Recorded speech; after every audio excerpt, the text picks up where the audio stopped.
We are excited to be on here. Thank you so much for having us, Casey.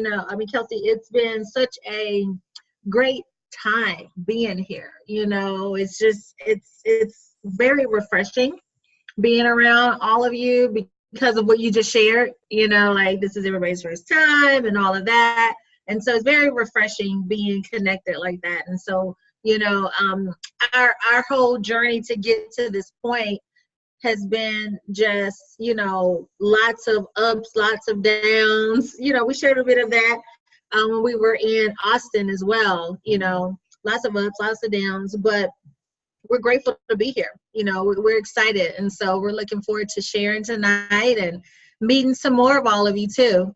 Man, we're really excited. And it's always my wife first, Porshea. Jarrod got that first line. I noticed it. I got my son lined up today, and I was like, feel you. You gotta have a line, man. You gotta be fresh and clean. Because I'm a professional. I gotta have a professional lineup. You gotta dress the part too. Yes, indeed. Yes, indeed. But we were excited, obviously, to be invited onto this to this platform, and we consider it always an honor whenever leaders are opening up and really are looking to understand the link that we all have. Because I always tell people, a candle loses nothing by lighting another candle.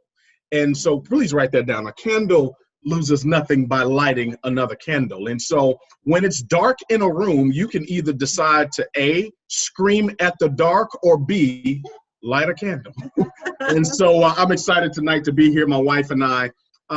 We've been in the profession 15 years. In August, we'll make 15 years that we've been in the profession of direct sales and network marketing. And so this will be chapter 15. And what makes us so excited is that what you shared earlier in terms of the vast majority of people on your team and the team are people that it works as your first company. It's your first introduction into the network marketing profession, and there's a purity in that. There's a protection in that as well. The shark infested waters that would be network marketing. We'll talk about that in a moment, and some of the vicissitudes that we've had to endure and grow through.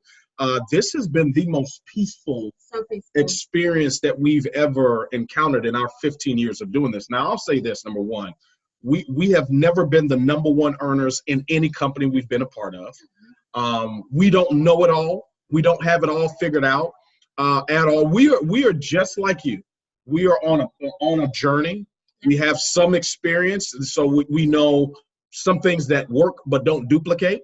Okay, we do know some pitfalls to watch out for because we've fallen in many of those pits ourselves. But we are Jarrod and Porshea Wilkins. We're not network marketing celebrities at all. We are not, what I call MLM or network marketing direct sales gurus. We, at the authenticity of who we are and what we do, we are true servants of our gifts. And so we're excited to be on tonight. I love that. I love that. And one of the things, that I love about our company is I feel like things weed themselves out, meaning things is behaviors and people have what, I don't know if weeded is a word, but that it's happened, and I think the beautiful thing, and people might be like, well, why is it cool that not a lot of people have done network marketing that are in this business? It's their first one. It's because there's no pride. There's no pride. And if there is, it gets weeded out very quickly because you have to ask for help. And a lot of people know what it feels like to first start and to not know anything. And so kind of just share a little bit about how you guys like to get people started in this business. You've, like you said, you've had a lot of experience. So what, and I love sharing things that don't work. Okay. That you've tried that don't work, because then I don't have to try it. And if I try it, or I can tweak it or whatever, because I just think so often it's like, yeah, I promoted this rank and I promoted this rank and I promoted to this rank, but we often don't hear about the times when people don't promote. and the times that they missed that promotion, and the times that what do they learn when they miss that promotion? Because you know, you're going to learn something every single time you miss the mark. You often learn way more when you miss the mark than when you hit it. And so just kind of explaining like what things you've tried and what's working for you guys now in this season. Well, you know, we've missed the mark since we've been here. Like my husband thought we would get presidential done in our first 6 days, and it took 60, which isn't bad. You know, I ain't complaining. I'll take all the coins that came with it. But it's like, you know, everybody, no matter what level you were on or whatever, you still got to do the work. You still got to go through the process, you know. And so we've had ups and downs and pitfalls. We've had people come in and do great. We've had people that come in and quit. We've had all of those things happen, you know, and on our journey, we've had a lot of missteps. We've had many months where we missed the rank and the goal, whether it was an income goal or whatever the case may be. But you just keep going. You just move the needle, you know, and you just keep pushing until you eventually get it. You know, we don't believe in recruiting a lot of people. We have so many people in our organization, but we focus more so on sponsoring. Yeah. The root word of responsible is sponsor. And so if I'm going to be responsible for your success, I can't have 8 million people join the same month, because a lot of people are going to fall through the cracks. And it's just because you're one person and you can't be all things to everybody. And so what we choose to do is sponsor a few, but get great duplication out of them and driving depth throughout the organization, so that we can maximize it. We focus on developing and deploying leaders. You can put 300 people in a business in the month of June. Where are they going to be in July? Yeah. You know, so it keeps you from replacing. You know, it's spinning your wheels like you're in a hamster wheel. I just recruit a whole bunch of people. They're not really moving. Oh, let me go recruit a whole bunch of more people. No, sometimes you got to slow down so you can speed up. And when you slow down and you assess and you take the proper onboarding session, which onboarding process, which I'll let my husband touch on, you give those people an opportunity to win. Because when you don't, what happens in this profession, if you don't take that time to do the proper onboarding for someone, you rob them of that great experience that this profession could give them. You know, whatever you're on, one of the things you need to write down is, what is my onboarding process? Now, everybody and every team in It Works and even network marketing has a different strategy or technique that they use to get a new person onboarded. Like, what do I do when a new person joins, right? Number one, I don't celebrate. I don't jump for joy. Now, in the beginning, when I was an amateur, when I was a rookie, guess what? I sponsor that. I recruit that. Oh man, I'm jumping for joy. I found them. They're going ambassador, and then they join the It Works Witness Protection Program next week. How many of us been there before? You just knew she was going to be the next. See, some of you not paying attention. But here's the deal. You know, you learn through this process that you cannot say the right thing to the wrong person, and you cannot say the wrong thing to the right person. You can't give so much support or not enough support. There are people in the business that we've met that didn't have a sponsor. Yeah. Their sponsor quit. Yeah. Their sponsors joined 2, 3, 4 other companies, but yet she's an ambassador in the company. Awesome. So it has your responsibility is to write this down, please. Whatever the technique is, whatever the strategy is, whether it's online or offline, your responsibility is to show, okay, shadow, and duplicate. That's it. I show you what to do. Now here's the quintessential question. Do I know what to do? Do I know what to do? If a Jarrod and Porshea showed up in your business today, do I know what to do? And it doesn't have to be Jarrod or Porshea. It can be whomever. Do I know what to do when the right person shows up into my business. Why? Because in the business, our thinking process, as you matriculate through this process, and it's always, I talk about this idea that we learned from Malcolm Gladwell when it talks about 10,000 hours, right? And so in his book, Outliers, he talks about how does one go from disaster to master? How do you go from beginner to winner? How do you go from contender to champion? It's 10,000 hours. You've got to clock in. You got to be like, so what you're doing tonight, this is a part of your 10,000 hours. This is a part of your process. There can be no promise without the process. So the show part is now that I know what to do. And sometimes some of us are fast learners, right? How many of us have kids? Some of your kids walked at 6 months. Some of your kids, the boys, we probably walked at, 12 months. But guess what? At 2, 98% of us are walking. And nobody cares that you walked at 6 months. When we're 5, everybody's walking. So whether it takes you 2 months to learn what to do or 2 years to master what to do, once you learn it, see, now after you learn, you can drop the L and earn. You understand? So you learn it, and then that's the first part of the onboarding process. I now know what to do. Now, remember I said, we don't know everything. We don't. In the grand scheme of direct sales network marketing, we probably know probably a fraction of a percent. But the beautiful thing about this business, it's always the drama that unfolds in the details. Mm-hmm. So you got to know what to do. So I now show you what to do. I shadow you, meaning now I watch you do what I've taught you, whether it's online or offline. I don't want to get so far deep into that because there's been this debate and argument for the last decade in network marketing since the gentleman introduced what they call attraction marketing. Anybody ever heard of that by show of hands? Mm-hmm. Attraction marketing. We've all heard it. It's a buzzword in network marketing. Let me say something to you. Write this down too. You cannot start attracting until you become attractive. Okay.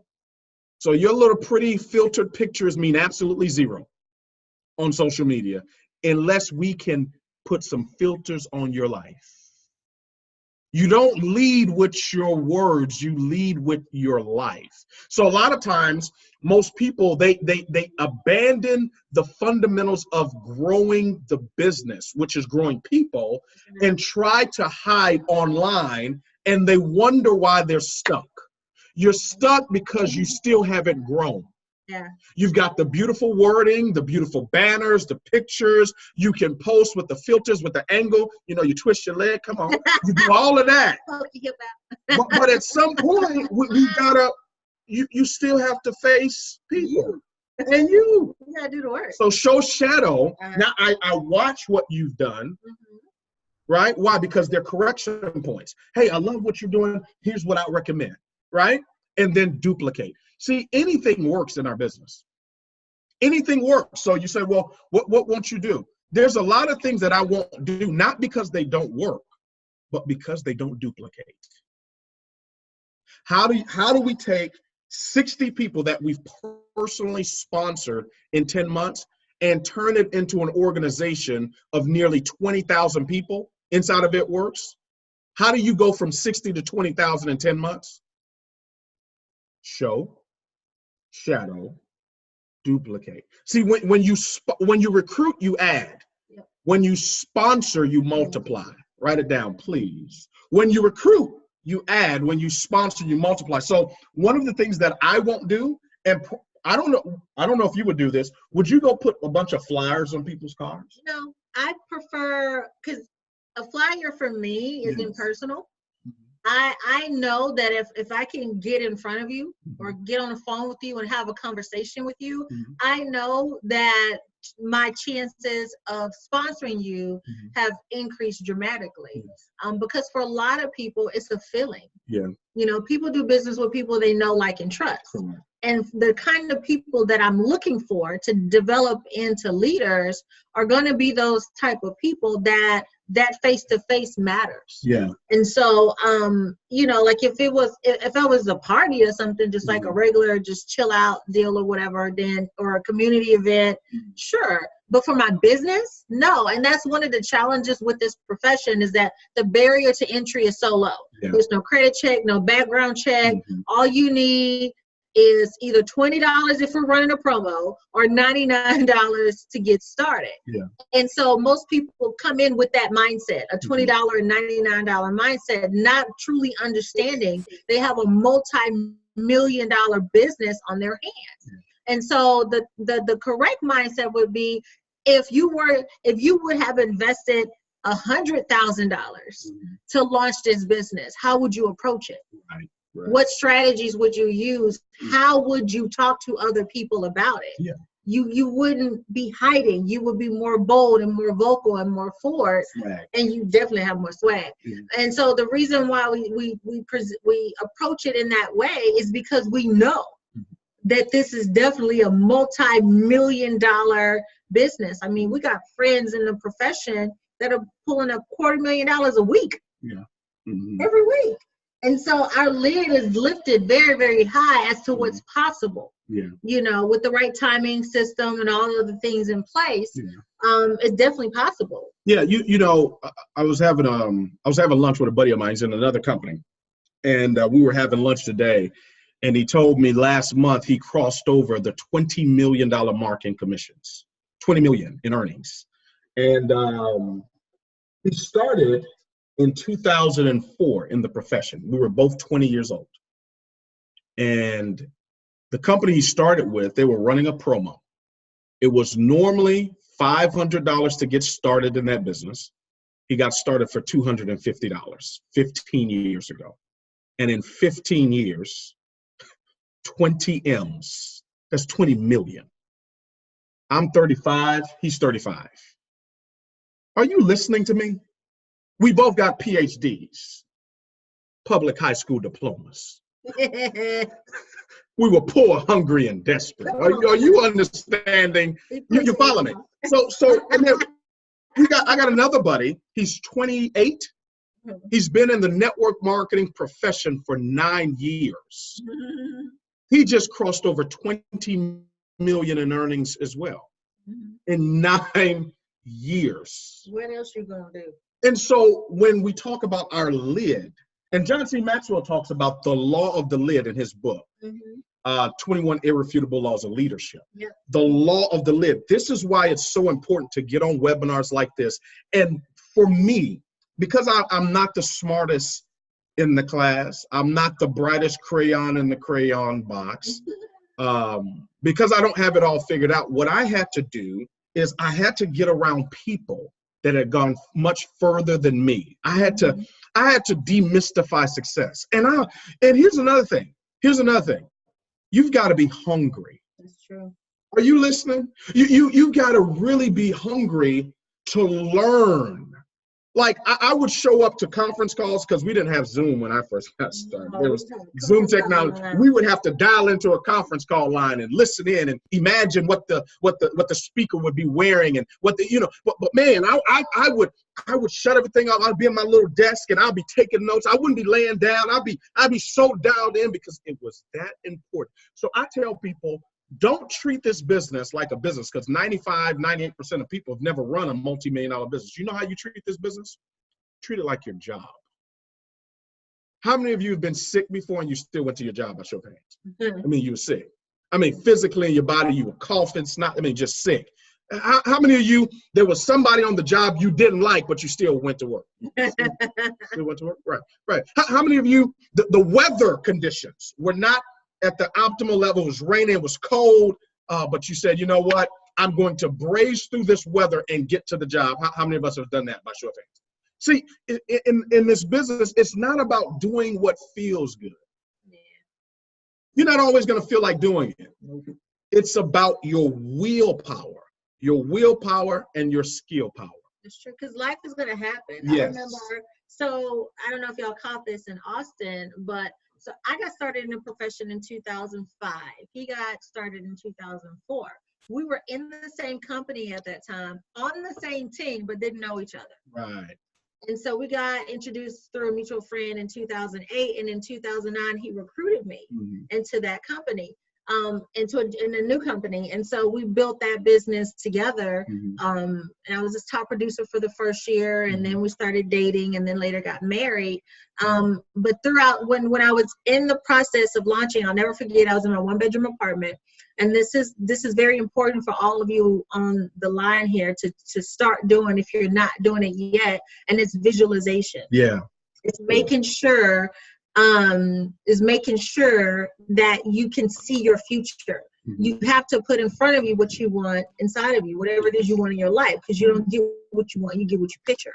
You got to watch what you're saying. You got to watch what you're listening to. You got to watch all of those things, because every single day you are being programmed to do something. Mm-hmm. And if you're not being properly programmed to build, to lead, to become who it is that you want, Mm-hmm. then it's not going to, what you're looking for isn't going to happen. Because it's not being a millionaire that's the exciting part. It's who you become along the way. And so one of the things that I did in that apartment was completely decorated with my dreams. I would go to Barnes and Nobles, and I would pull out copies of Porsches. I will pull out copies of designer kitchens and vacations and all these things. We were dating at the time. I was like, you're going to have to marry me one day. So I had this whole, in my bedroom, my entire wall was a collage of diamond rings and wedding dresses and stuff. So when he came to spend the night, he knew what had to happen. only because you were that top producer, though. He might not have married you. Smart. That top producer. Yeah, he had to secure the check. He secured my heart, then we secured the bag. This is true. This is very true, very true. And so, I had on my wall, I even went as far as there were some leaders in other companies that we really looked up to. And I was like, one day I want them in my group.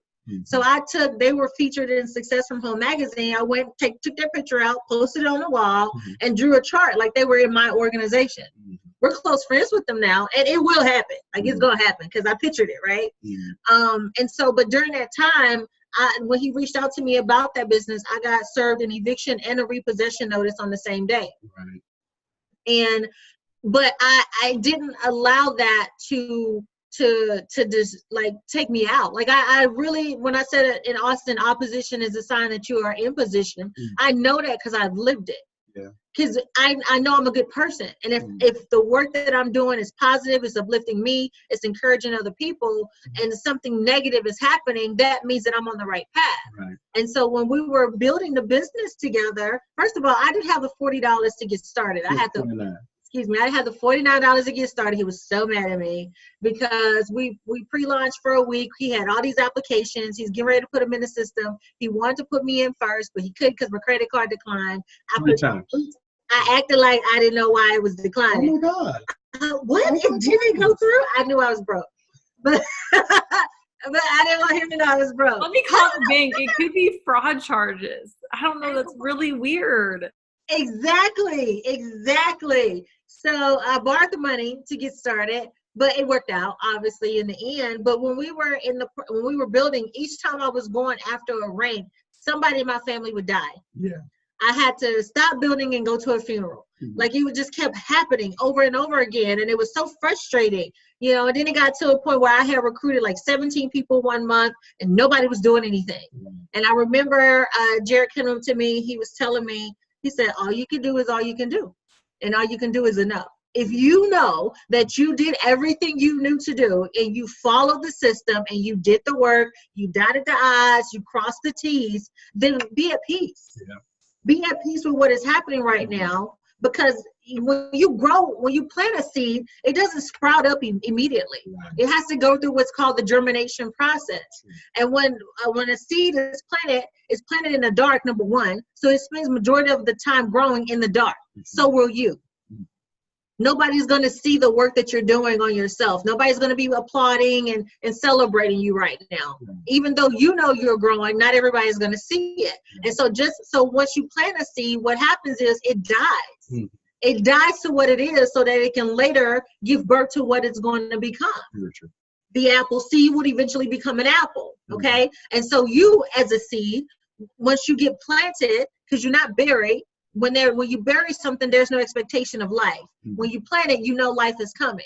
So at this point, you're planted, Okay. And so now by showing up, you're constantly getting cultivated. You're getting water. You're getting the food that you need, the nourishment, so that you can eventually sprout up and grow. But you got to go through that process. If you dig up your seed too soon, you'll never have the fruit. Right. You'll never have what it is that you're looking for.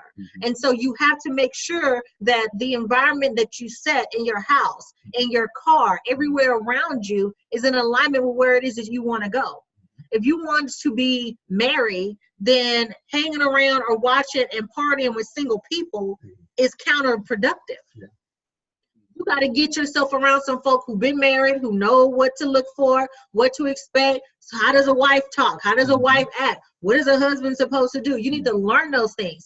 It's no different when it comes to this business. You got to get yourself around those people who have done it. What is she reading? What is she listening to? What is he watching? What events are they attending? Where are they going? I need to do that because they have my answers and not my problems.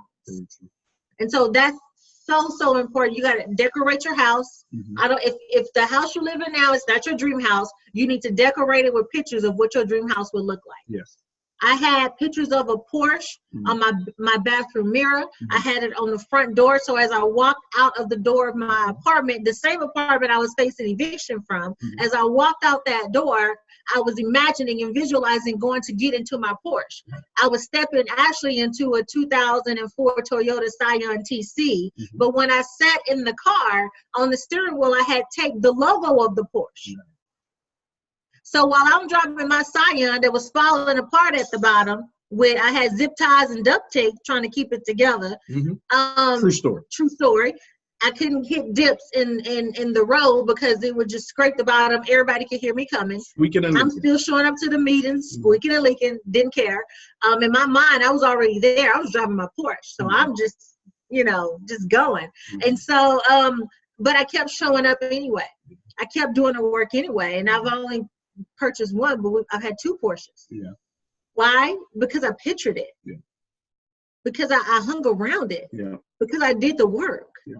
And that's what you have to do too. I don't care if they say it's corny or quirky or whatever.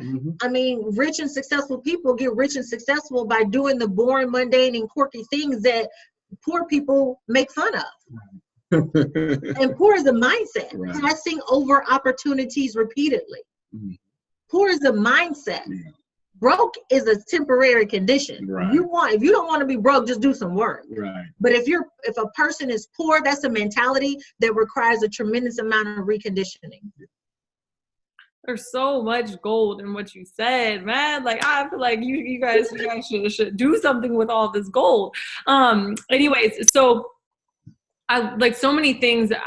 There's so many ways I could go with this, but I think the biggest thing is helping people understand. The first question I want to ask you is, if you are in your dream house, if you do hit your goals, how have you guys learned to dream bigger? And obviously, I mean, I think you spoke to it earlier from what I caught on, is getting around people who are more successful. I mean, raise your lid, right? Like, that's it. Like I was talking to Joel and Steph, and we were talking about this in Austin, and they were like, outside of it works, like this is the only time wherever the coolest people in the room. Like, but every other place we go to, we're talking people who have 20 times more than what we make. So I never feel like I'm satisfied. And I think so often it's a pitfall of pride, right? That we're trying to it's like this inner battle. We want to feel important and we want to be the most important in the room, person in the room. But at the end of the day, you have to know that like you can only have so much of that before that complacency sets in. So what have you guys done? How have you gotten around people who are, better? Because I think a lot of people on here might be inching towards the top people in their family to they're making the most income out of anybody that they've ever known in their family. Maybe they're hitting and crushing goals that they've set. And I know, like, as a team, we promoted pretty quickly. Morgan's team's promoted to an ambassador. And so it's like, there's all these promotions happening. There's all these income increases, praise the Lord. But at the end of the day, it's like, we know we're not finished. Yeah. So where does that how do you continue to do that? Because most people who are even hitting diamond, double, triple, whatever, you're making over 2,000 a month. You're probably making more than you really thought you wanted to when you jumped in or thought you could. So how do you encourage your team to do that? And what kind of advice do you give in that front of like pushing that lid, man? Don't settle, because complacency, it sneaks up on you. It's not like it comes up and all of a sudden you're like, oh, I'm just complacent. Like, it sneaks up on you. It's a little creepy thing. And the people who say they'll never get complacent, me included, have been people that have got complacent at certain points. So what's your advice on that? Do you guys have like anything on that you feel like, would be beneficial? I think you hit mute again, but yeah, you hit it on the nail. You hit the nail on the head. It's getting around people that what you earn per month, they earn per week or per day. You follow me? And it stretches you. And here's a dangerous thing though. It's a catch-22. It's a catch-22. Let me explain. Comparison is the thief to all joy. Write it down, please. Comparison is the thief to all joy. And the truth of the matter is, you will never be fulfilled chasing after an income goal, ever. I don't care how big the house is. Guess what you do in a 10 or 15,000 square foot house? Live in it. Guess what you do in a Rolls Royce? Drive it. You understand? So the material stuff, there's nothing wrong with it. Write this down too, please. Ambition is about me. Vision is about we.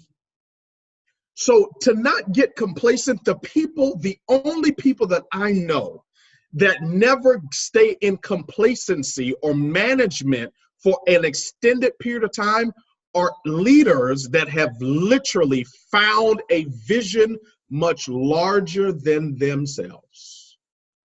That's why they are still working. Mark Pentecost, he found a vision. He's lost more ambassadors and more black diamonds than anybody else in the company. He's got a private ranch, 5,000 acres. He's got a 100-acre island. He's got a private jet. When I was talking to the man, he was talking about buying a NBA sports franchise. But here's the thing that people don't get. He's 60-something years old and he's still showing up in the office. He's still doing leadership Zooms. It's a vision much larger than yourself. Because it's easy. You know what? People think it's easy not to do the business when you're not succeeding. No, it's easy not to do the business when you are succeeding. When you got on the silk pajamas and you are living, you don't have to worry about the bills, and your bills are on auto ship. Your bill payments are on auto ship. You understand? Like, you hadn't seen a bill in 2-3 years because you on auto pay on your bills. Now it's hard. That's when it's really hard. When it is almost an act of doomsday for your check to drop below 20 grand for the month. That's when you got a problem. Okay? So you've got to constantly stay around people. Here's what Charlie Tremendous Jones said. Write it down, please. You will be in the next 5 years. Where you will be in the next 5 years will be based upon the books you read, the CDs or the audios you listen to, and the seminars you attend. That's it. That's where you're going to be 5 years from now, based upon those three things: the books you're reading, the audios you're listening to, and the seminars you're attending. And here's another thing. Let me give you a caveat here that I've learned. Don't make your mentors your messiahs. Did you hear me? I don't care how much you're making a month or the mentor's making a month. We've had mentors that were making $1 million a month. Yeah. And I slipped into turning my mentor into my messiah, expecting the mentor to save me. Your mentor can't save you from the process of growth. Are you listening to me? So you don't do that. You don't make your mentors your messiahs. You don't make what they're making monthly or what they're making yearly cause you to whatever, feel a certain type of way or what. No. False sense of success. At all. Because your title and your income don't qualify you to be a leader. Oh, shucks. Did you hear me? Your title, a person's title, does not qualify them for leadership.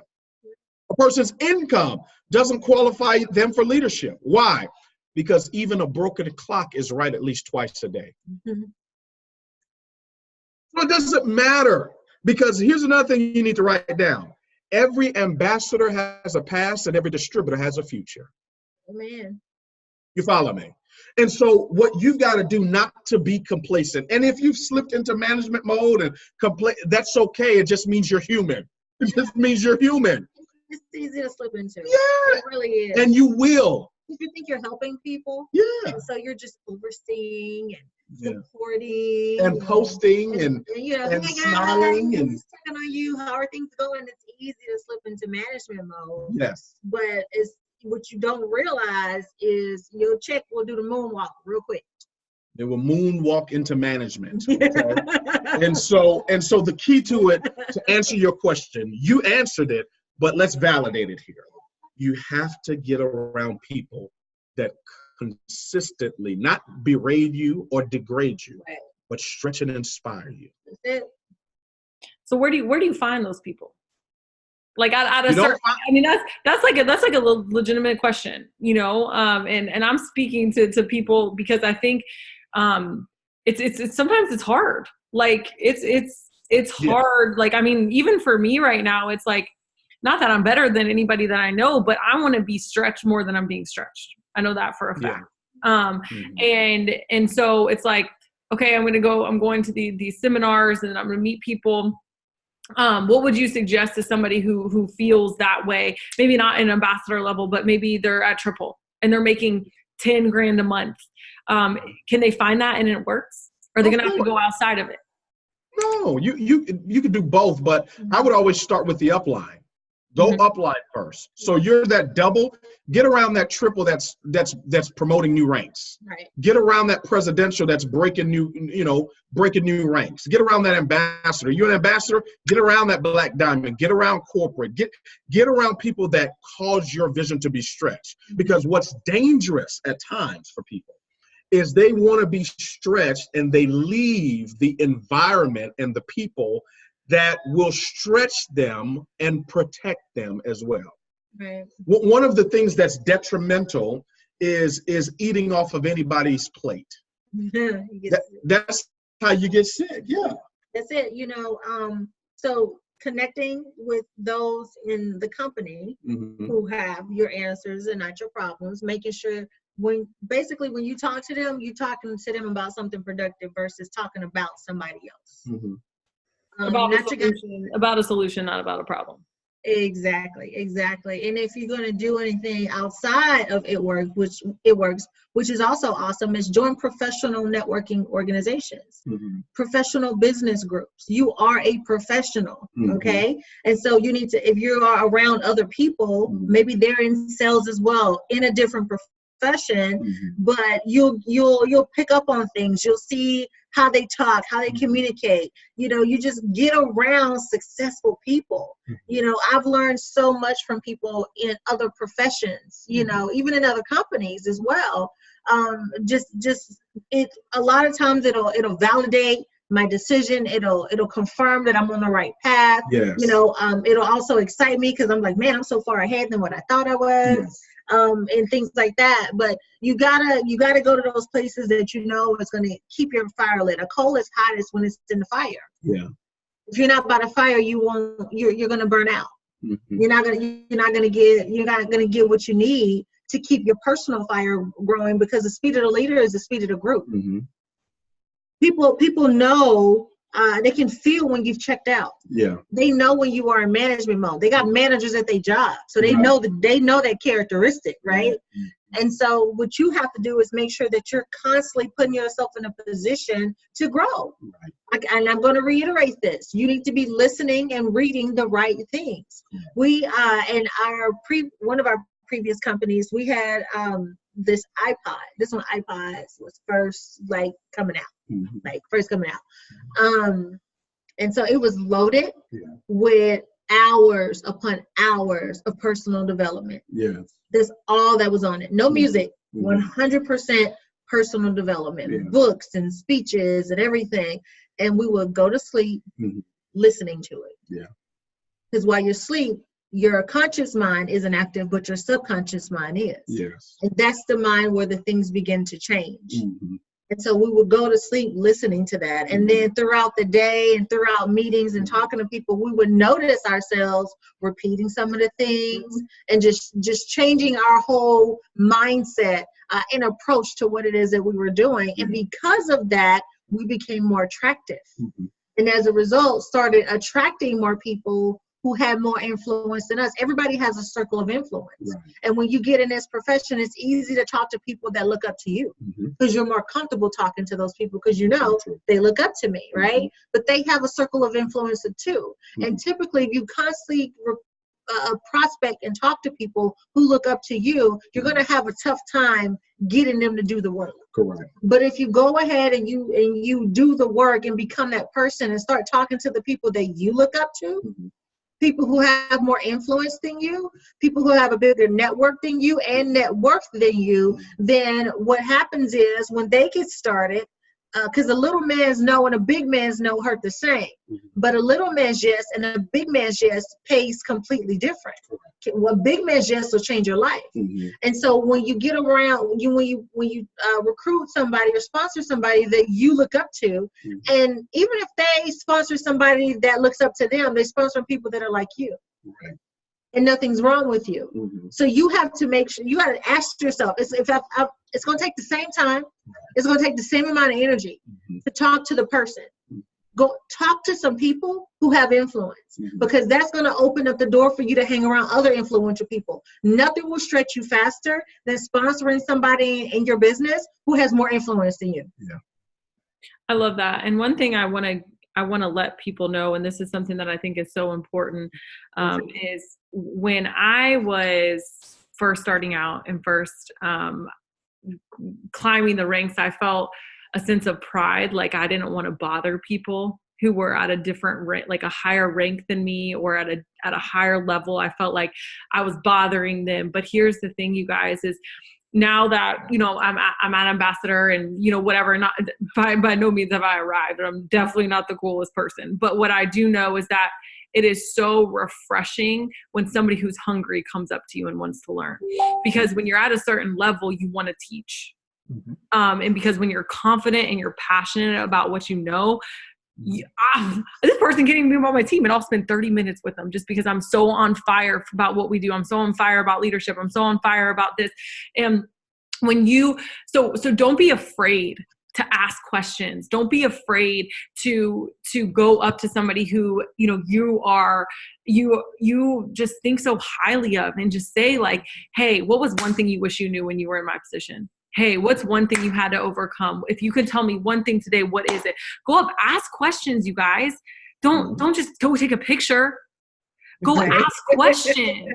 Like I'm so serious. Like I'll never forget. And this speaks to how prideful I was, you guys, when I first met Pam Souter.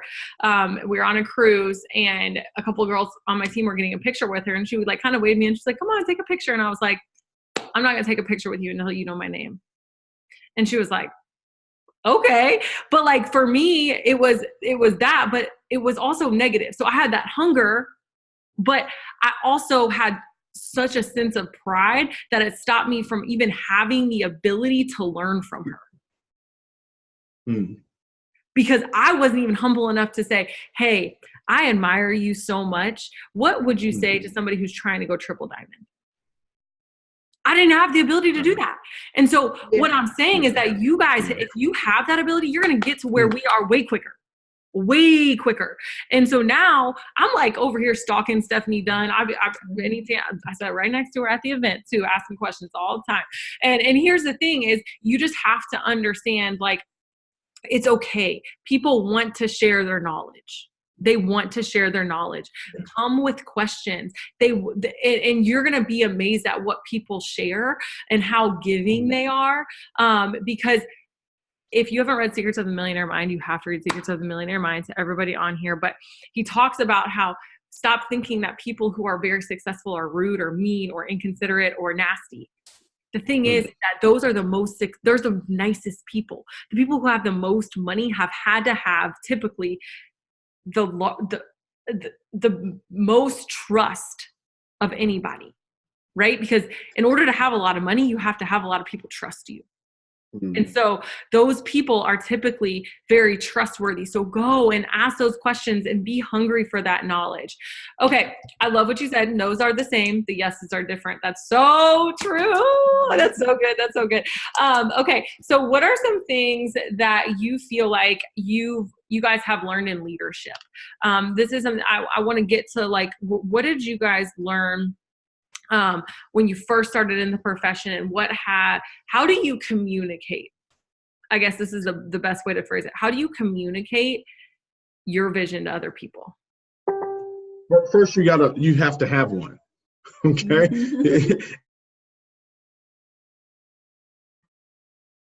Is it freezing for anybody else? And it comes through trial and error, it comes through experience, and then you develop and you learn. One of the things that I always say to developing leaders is, number one, let's define what leadership is. John C. Maxwell defines leadership as influence. He says that it boils down to influence. Okay, great, John. How do I get influence? Oh, I got to go do something. Yeah. Go do something, right? Because even the Bible says a poor man's wisdom is despised. So if you're broke or poor, nobody want to listen to you, baby. You understand? So you've got to go do something. So leadership, let's talk about leadership. It's my favorite topic in the whole wide world. Okay? She said, me too. Number one, let's define leadership is not a noun. Write it down, please. Leadership is not a noun. It is one of the most misunderstood things in our profession and in the world. We think that leadership is a noun. What is a noun, Jarrod? A noun describes a person, place, or thing, right? So when we hear the word leader, we think, oh, I've got to glow in the dark. I've got to be able to float on water and have all the answers, and my breath can't stink in the morning. My eye shadow's got to be right, and I've got to flow and glow.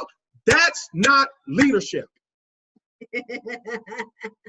You gonna cuss sometimes. Uh-oh, here it is. I'm coming for you Christians.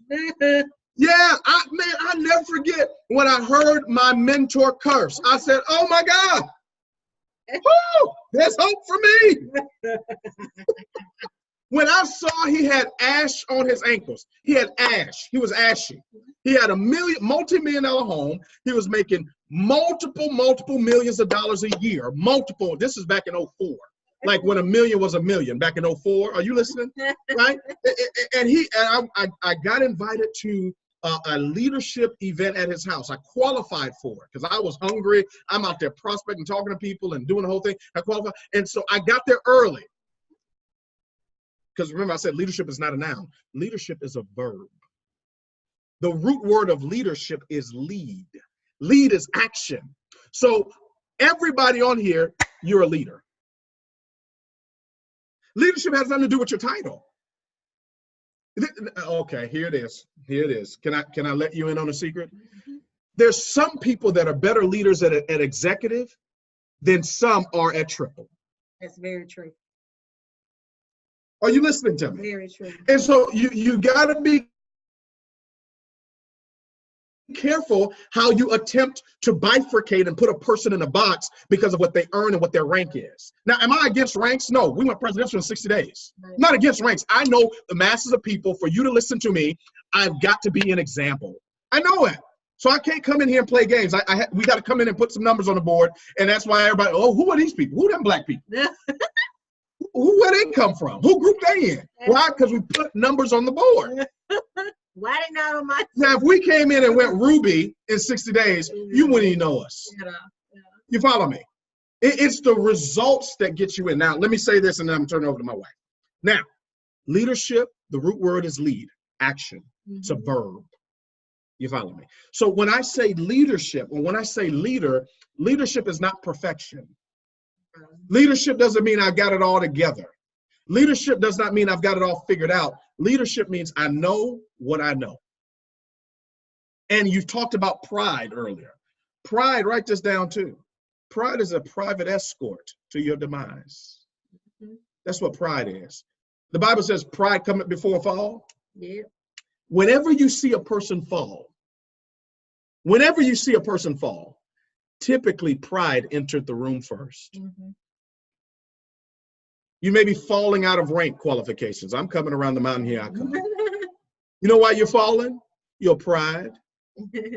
You're supposed to be double, but you're getting paid as emerald. Your pride. You're supposed to be a triple, but you're getting paid as diamond. Pride has entered the room. Whenever you see a person fall, 9 times out of 10, pride entered in before they fail. To piggyback on what he was saying in regards to some people are better leaders at executive than triple. And it's true, because you have to be careful how you treat people during a seed season. Yeah. Because you don't know who they're going to come when it's harvest time. That's true. Mm-hmm. And so you also have to understand in this profession that people have accomplishments outside of this business. Mm-hmm. Mm. Just because a person came in and it took them 2 months to knock out Ruby doesn't mean that they're not valuable. Very true. That same person, you get in their element, in their profession, and what they do, you won't even hit executive doing what they do. Right. Right. And it's easy to get caught up in that because we get to comparing. Again, that's why comparison is a thief of joy. You're like, oh, they only did this rank and they only did that rank. This person got a PhD, a doctorate in this, that, and the other. They had this business, that business. You know, they're part of this organization, this club. Just because you don't know it doesn't mean they don't bring value. Everybody has their own path and their own journey. You know, so you have to be careful how you treat people in their seed season because you were once a seed as well. Yeah. And for you to become a harvest, you must be planted. See, we're living in a social media world now where everybody wants to be seen and everybody wants to be heard. But nothing develops in the light. The only things that are developed are things that are willing to go through the dark. We're in an Instagram society, yes. Social media. You post, you hit refresh, you want to see how many likes and comments you got right away. Instant gratification, right now. But the process to becoming an ambassador, to becoming a millionaire, to becoming successful, to becoming an emerald and a diamond in this business is not an Instagram process. It's a Polaroid process. Yes. When you take pictures with a Polaroid, I don't think they know what back in the day, Polaroid. We use a microwave versus a crock pot. Right. You snap the picture and you have to scroll the little thing over. But here's the thing that's important for people to understand. If you actually look up the process for developing Polaroid film, there are 7 steps in the process. 5 of those 7 are done in the dark. Wow. And if that film gets exposed to light too soon, it will destroy everything that was on the film. So just like you have to invest that time developing in the dark so that the character, your character can be fine, the pixels of your character can be fine-tuned. The light on the inside can be refined so that when the spotlight on the outside hits you, it doesn't destroy you. Because there's a lot of people who will get to what they're trying to, they'll hit rock bottom again because the light on the inside wasn't strong enough to carry the weight of the light of the outside. When the spotlight is on you, you can see imperfections.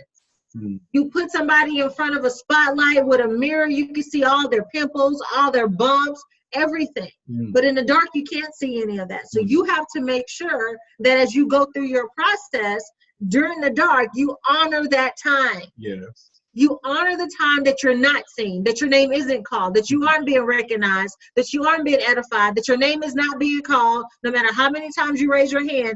Honor that time and become that person so that when your moment arrives and you do finally elevate and you hit that rank or you get on stage and you finally have an opportunity to share your story, you can deliver. The greatest networker, Jesus, It took him, oh, I'm about to help you. Are you ready? No, I ain't gonna say nothing. Y'all don't want to hear this. Y'all don't want to hear this. Come on. Hey, give it to us. I have this book, The Leadership Secrets of Jesus. Okay, let me come around the mountain. Here I come. The greatest. Come on. Jesus. Do you know it? His first miracle was turning water into wine. Mm-hmm. It took him 30 years to perform his first miracle. So for 29 years, he's going through a development process so that at the right time, the world could see what he had been working on for 29 years. So just like you're being refined and developed. And don't take this time for granted, because many of you are going to be leading hundreds. Some of you are going to be leading thousands and tens of thousands of people. And your name will show up in their story because of you. Mm-hmm. And your name, listen to me, your name will be attached to their yes. You will see, if you're willing to commit through this process, if you're willing to go through this leadership development, because your life will either be an example for people to follow or a warning for people to avoid. That's leadership. Leadership says that if I'm willing to grow through this process, not just go through it, I'm willing to grow through, how do I get rid of pride? How do I get rid of messiness and pettiness? How do I get rid of insecurities? I am oftentimes the most insecure person in the room. Yes. Yeah. Why? Because I suffered and still suffer from abandonment. See, people are impressed. Listen to me. They're impressed with your success, but they're impacted by your scars. We all have a story. But listen to me. I don't want you telling your story until you've overcome it. Okay? That's right. If you start sharing your story before you've overcome it, you are complaining. That's it. You're not testifying. That's right. Okay. So now stay with me. I'm closing this out. So when you go through the leadership development process and you've got the income, the impact, and the influence. See, that's the process of leadership. It's influence. My influence is derived from my impact. My impact comes because impact drives income. When I have a big income, it's because I'm making a big impact. You listening to me? If I got a small income, I'm not making a big enough impact yet. Why? Because I don't have the influence. Why don't I have the influence? I haven't been doing it enough. When do I know it's enough? When I've got what I wanted.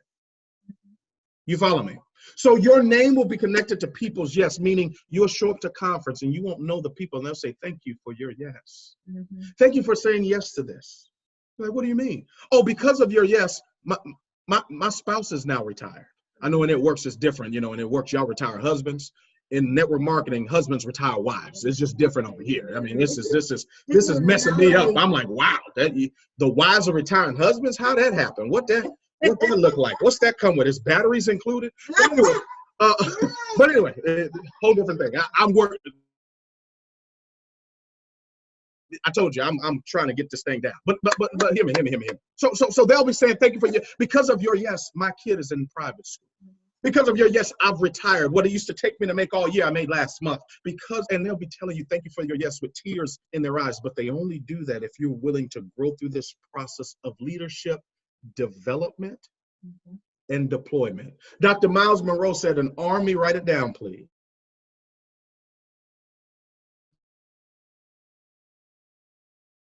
Oh, hold on. A lion. Hold on. You got to repeat it. You got to repeat it because it froze for a second. Is it freezing for everybody else or is it me? Am I freezing? Okay. By an army of sheep led by a lion. Okay, you're back. And it cut out. So it said all I got was an army. I just got the army part. Can you repeat it? Are we back? I think you're back. Let me see. It's a little slow. Hold on. Okay. Let me see. Where'd they go? Where'd they go? Oh, they're there. Okay. We're back. Okay, cool.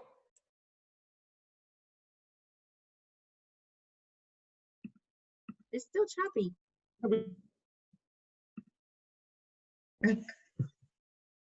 Okay. It says I think you're a little better. All we got was an army.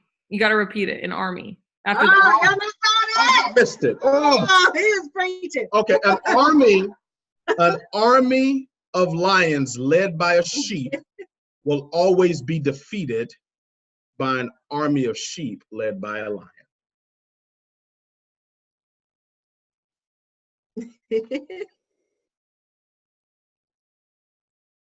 Oh, so did you guys catch that? Yes, we got that. Sorry, I was ferociously writing. Right. I was ferociously writing. And I love what you said. One thing that Portia said that I want to piggyback off of. I heard TD Jake speak at the Global Leadership Summit that I went to, and he said, "You know a man's true character by how they treat people they perceive that they don't need." That's it. And I was like, dang, that's so true, right? Like, and we often make excuses for our behaviors, and we're like, oh, it's just been so miserable for us. But like, there are so often times when like you just think people who have a lot of money are happy because they have a lot of money. But the thing is which came first? They have a lot of money because they are happy, positive, amazing individuals, right? That's why they have the money. They're not happy because they have the money. They have the money because they're happy, because they're positive, because they're people other people want to be around. And so I love what you guys are saying about the character, about making it more about who you are than what you have, because what you have will follow who you become and who you just continue to be. And just also saying that, people, Craig Rochelle has an amazing leadership podcast. If people on here don't listen to it, I really encourage you to. He just talks about how people would always rather follow somebody who's always real than always right. People are never going to follow somebody who's always right because they just can't relate to them. They're always going to rather follow somebody who's always real.